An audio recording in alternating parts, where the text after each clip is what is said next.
Within the world of fiction, there's a pretty common rule of thumb. Action is king. Nothing gets your blood pumping like a good fight scene, and nothing can keep the tensions high like a life or death struggle. And for its first quarter, World Trigger seems to embody that principle in every fiber of its story.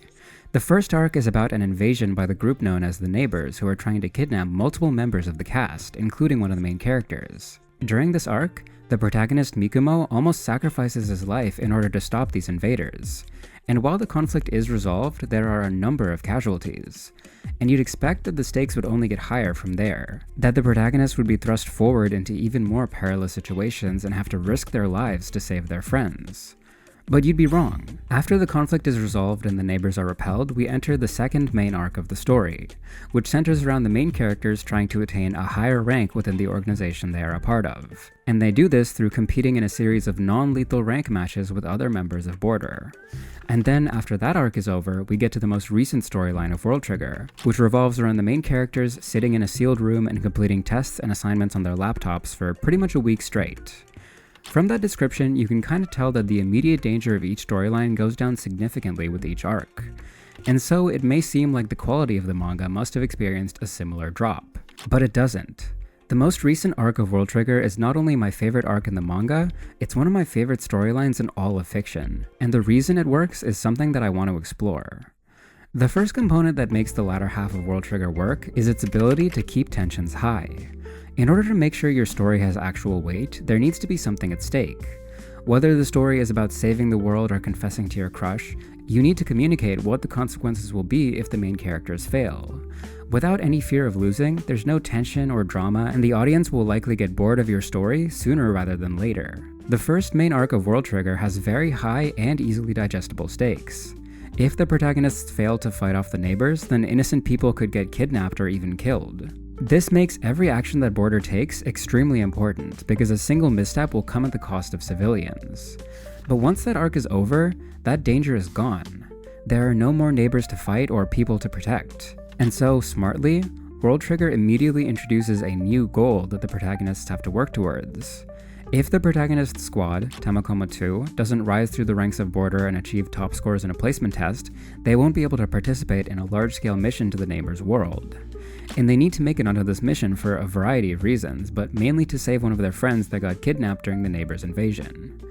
While this goal may seem less dramatic than the life or death struggle of the first arc, the author does a great job of setting up how high the stakes are, and how hard it'll be for the main characters to succeed. Tamakoma 2 is a newly made squad comprised primarily of the three main characters, Mikumo, Yuma, and Chika.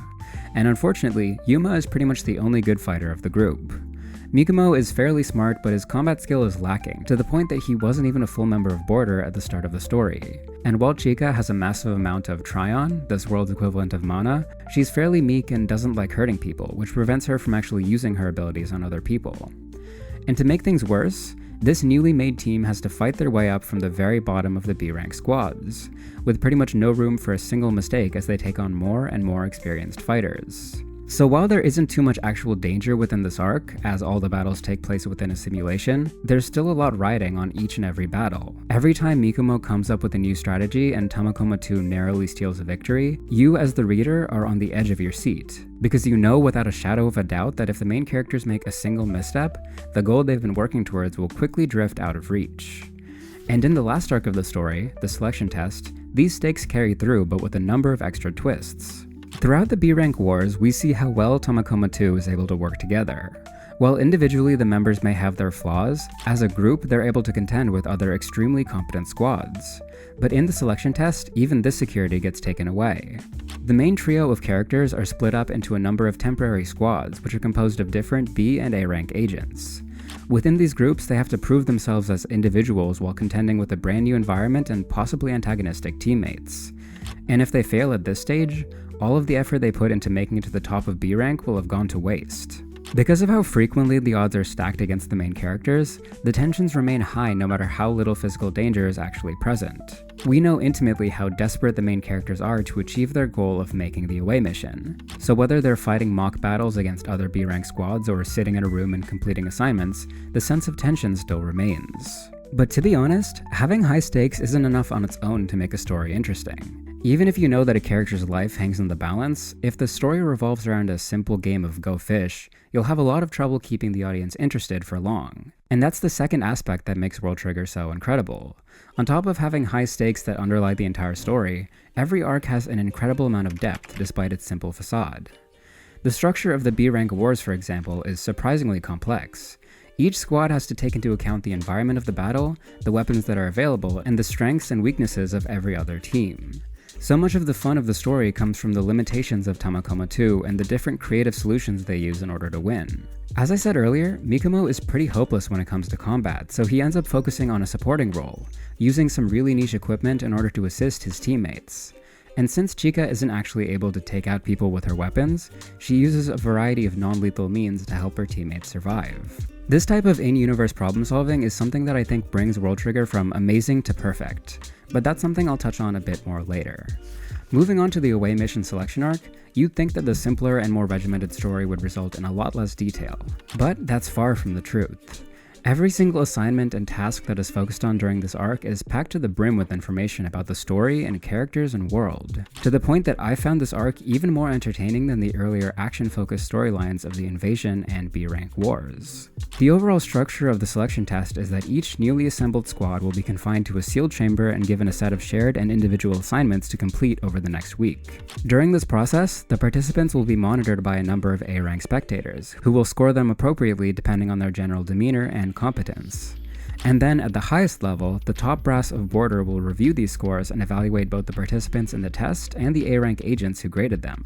This sort of tiered structure is very smart from an in-universe perspective, as it allows the organization to effectively review the abilities of its members. But from a storytelling perspective, this choice is pure genius.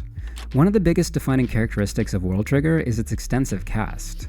There are numerous A and B rank agents, all who have very important roles in the story. Any other manga would probably struggle with managing such a large supporting cast, but World Trigger uses its in-depth mechanics in order to build out these characters in such a fascinating way. Because of the structure of the selection test that I mentioned earlier, any given action in the most recent arc acts as a way to develop a staggering number of different characters. For example, at the start of the test, Mikumo comes up with a way to work on the assignments more efficiently, by writing down the questions and finishing them even during off hours. Because this is a noteworthy accomplishment, we see a bunch of the A-rank members reacting to this moment and giving their opinions on it. And after that, we see how the executives of Border react to both Mikumo's discovery and the A-rank's assessment. And so, through a single plot point, we get to know more about Mikumo and his squad, all of the A-rank agents, and all of the Border execs. And this may sound like it would get a bit tiring, to have that much fluff around a single action, but the author is very smart in deciding when to show this extra detail and when to gloss over it.